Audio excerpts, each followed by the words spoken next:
Hey everybody, so sorry I couldn't be there, but this will hopefully give you a little clue as to what the Crusades were and continue to help you fill out your guided notes. So if you can, while I'm talking, take out your notes if you haven't done so already and open it up to where you can find the medieval culture slide, and then I'll move into the Crusades as I get there. So while this map is up, might as well talk about the Crusades. This image shows you the routes that Crusaders took on the Crusades to get to the city of Jerusalem, which is located right here on the Arabian Peninsula off the coast of the Mediterranean Sea. The Crusades, a series of wars that lasted for over or around 200 years, made up violent incursions by the Christians and the Muslims on both sides. Now, prior to the Crusades occurring, the city of Jerusalem was owned by an empire called the Byzantine Empire, and as the Islamic caliphates grew larger, they were approaching the territory of the Byzantine Empire. And so, the Byzantine Empire's rulers reached out to their fellow Christians on the west, the Roman Catholics. Now, prior to this, if you remember, the Roman Catholics and the Eastern Orthodox Christians were not really getting along because they argued over who had more power, the Pope or the King. But in this scenario, they joined forces to try to gain their city Jerusalem back. Now in history, in the past, Christians have been painted in a light as the good guys. But in reality, both groups, whether you're Muslim or Christian, were trying to gain back a land that they were refusing to share in a violent manner. So, again, this is all about perspective, and you're going to find that out with the CRQ if you haven't already. But before we get to the Crusades, we're going to just briefly talk about how else Christianity affected society during the medieval period. So the culture of the Dark Ages, or the medieval period, or the Middle Ages as they're all called, was greatly influenced by Christianity, and more specifically, Roman Catholicism. Now, a fancy word for saying that literature was influenced by theology or religion is scholasticism. And so a lot of the books that are written during this time, things called like the Beowulfs or Canterbury Tales or King Arthur, these stories have a religious tone to them, or they have some sort of religious detail in there, and that shows us now today that during the Middle Ages, Christianity must have been something in the day-to-day lives of the people. Artwork, if you're looking at these pictures here, very plain, not really 3D, they're flat, and again, they're religious. They have some sort of naked baby in there, or they got something with a cross or a halo on people's heads, and that shows you again, what do people value?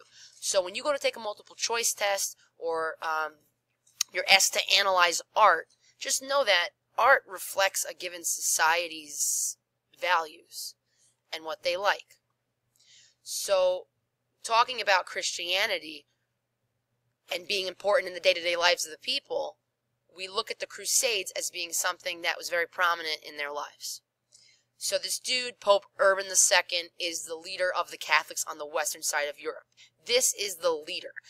And he calls upon men all throughout Western Europe and says, yo, everybody, those Muslims took our land. We got to get it back. That city's major important. We got to get there. We got to get it back. So now, if this is a guy who is connected to God, he's God on earth, essentially.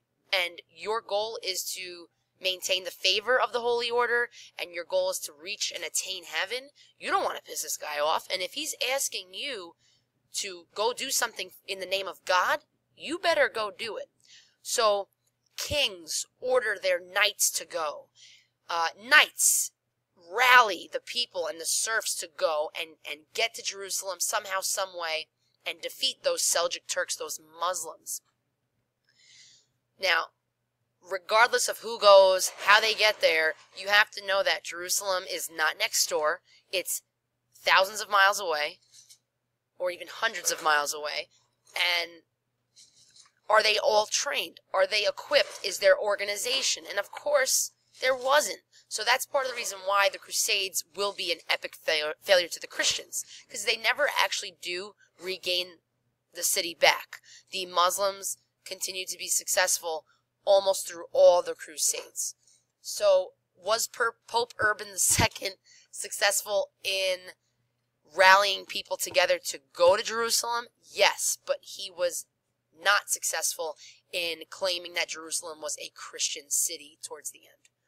Now, again, whether you're looking at it from the Muslim perspective or the Christian perspective, both groups participated in violence to get a piece of land back that neither would share. And some would argue that during one of the Crusades, there was this guy, Saladin, who was on the Muslim side, and he was willing to share. And that didn't really work out in the end. But regardless, this 200-year span was just two people or two groups not trying to figure out a solution that would be nonviolent and work with each other. So whether it's a Christian historian claiming that Muslims are violent and scary and ruthless, or if it's a Muslim saying the Christians were merciless, or not merciless, excuse me, you still have acts of violence on both sides. Alright, so why would the Pope agree to the Crusades? Of course he wants to capture the Holy Land, but he also wants to unite the Christian faiths back together. He will not be successful here with this. In fact, so many men die and so many failures occur on the Christian side that some people start to lose their faith and they start to question God. Think about it. If God says, you do this and you will be rewarded in a way that you will gain riches or land or escape the depressions of life, and then it doesn't happen, something in your head will ask you, well, is this real? Is God, is this concept of God something that's true? Is this man, the Pope, someone I can trust? And so the Crusades, in a way, wasn't just about getting this Holy Land back. There were also a lot of questions that started to happen. Growing up, for me, I hated carrots. Never liked carrots. It made me nauseous. I wanted to just puke after I ate one. And my parents, the only way they got me to eat it was one day they said, Carmina, you like blue eyes, right? I'm like, oh, I love blue eyes. I wish I had blue eyes. They're like, well, if you eat these carrots, man, they're going to make your eyes pretty. And from there, I tried to eat carrots whenever they came out because I thought it was going to somehow make my eyes look beautiful. And in the end, my eyes never turned blue, people. They never turned blue. So those carrots, and my parents, they were lying about those carrots. So from there, I lost the trust in them of what they said was true and what the reality of the future was going to bring. So it's very similar to the Pope saying, yeah, guys, we're going to get Jerusalem back. God says we're going to be successful. You're going to get all this wealth and all this riches and stuff. But that's not what happens. And in the end, they fail because they had a lack of knowledge for the land, the culture. Think about it. These were serfs that had never left the manor. Never left the manor. So that's like never leaving Goshen, and then someone asks you, hey, want to take a trip to, I don't know, China? It's like, yeah, let's do it. But then you don't know how you're going to get there, what you need to survive the trip. And it's just a snowball effect of bad leadership and failure. So despite all that, this event goes down as being the most successful failure for Western Europe. And that's because all those people who traveled to Jerusalem got exposed to new ideas. They got exposed to the Muslim culture. They got exposed to the achievements that they had forgotten all throughout those dark ages and that the Muslims and the Byzantines had preserved. They tasted new food. Do you ever have oatmeal, like that very, very bland oatmeal, no flavor? It's gross, okay? So this is what the people ate. And now they get to enjoy spices like nutmeg and cinnamon and salt and pepper and all these cloves, things that change the way that the food tastes for the better. And if you go back home and you're going back to eating that bland food, you're going to be like, this sucks. And you're going to want to do what? you're going to want to go back and get some more. So this increases travel and trade from here on out. So although the Crusades ends in the year like 1200 or so, the Europeans are now coming out of feudalism. They're breaking away from that, and they're going to begin to participate in trade and travel more so than they ever had during the early period of the Middle Ages. And unfortunately, with travel and trade, sometimes not only tangible products are carried, but intangible products are carried, like disease. And next week we'll talk about the bubonic plague, aka the Black Death.